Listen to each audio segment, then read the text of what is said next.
There's an enormous number of takeaways. I guess some of the little kind of bite-sized bits are around being able to really use my head and my heart in the way I lead and in the way we encourage other people to step up and lead. Today was all about governance and setting up boards, and certainly a few light bulb moments for me as well. So for us in particular, some really important points about why you need to have a board, the benefits of having a board, and the I guess for us, for me personally, the amount of pressure that having a board can resolve a sole or a or a CEO from having. The course this week has been absolutely amazing. As a founder of a company myself, as well as sitting on boards, it's been such a rich experience, and it's really honed into me the absolute integral importance of governance. I think I understood it to a degree, but definitely not to the extent I should.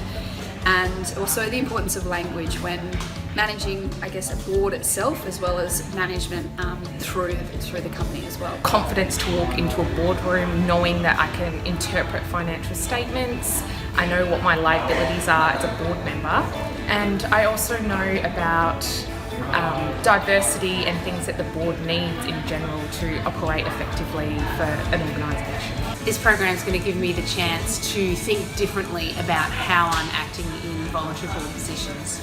It's about questioning more deeply and finding out what are the assumptions that we're making as board members, to give it a really good understanding of what's happening within the organisation and how the board can better support the people in the organisation. I think it's always hard, especially in a board for a small organisation, or if you come from a really technical background, you want to get over involved in the operational side. So for me, it's about still getting the information and asking the questions you need to, but having that really clear line of roles and responsibility. Key takeaway for me around governance was doing due diligence on a company before accepting a board position, which involves obviously understanding their financials and a whole range of whole host of things. Don't just jump, and I guess being a yes person is good, but also doing that background research to understand if it's the right fit for you. Yeah, just a conversation with probably my co-founder and a few others about